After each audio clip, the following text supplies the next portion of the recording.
एक तरफ गजा पर हमले और उसके बाद ईरान पर हमले, उसके बाद अब पीस थ्रू स्ट्रेंथ और अमन की बात करें वो भी स्ट्रेंथ के थ्रू, ये किस जानिब इशारा दे रहे हैं? ये क्या खित्ते को किस जानिब धकेलने की कोशिश की जा रही है?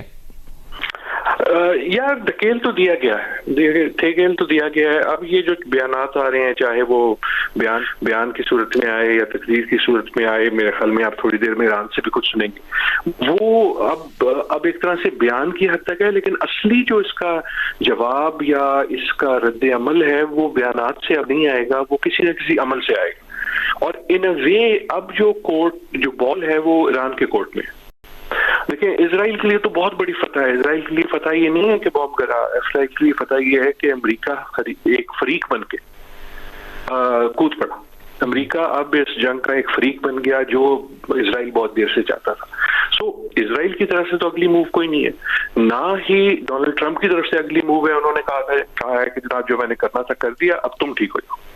अब सवाल ये है कि ईरान क्या करता है, ईरान की हुकूमत क्या करती है, उनके सुप्रीम लीडर क्या करते हैं, and that is where all eyes are fixed. दूसरी चीज जो आपसे पहले भी गुफ्तगू में मैंने देखी, वो ये कि बाकी दुनिया क्या करती है।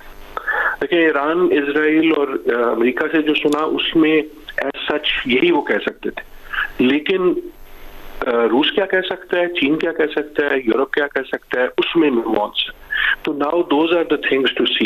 एक ये भी चीज देखने वाली होगी कि जो हमने सुना ईरानी एटमी इदारे से कि जनाब नुकसान जरूर हुआ है, हमला जरूर हुआ है, लेकिन हमारा जो एटमी प्रोग्राम है उसको नुकसान नहीं हुआ क्योंकि हमने अपनी जो इक्विपमेंट वगैरह या जो भी था उसको मूव कर दिया था।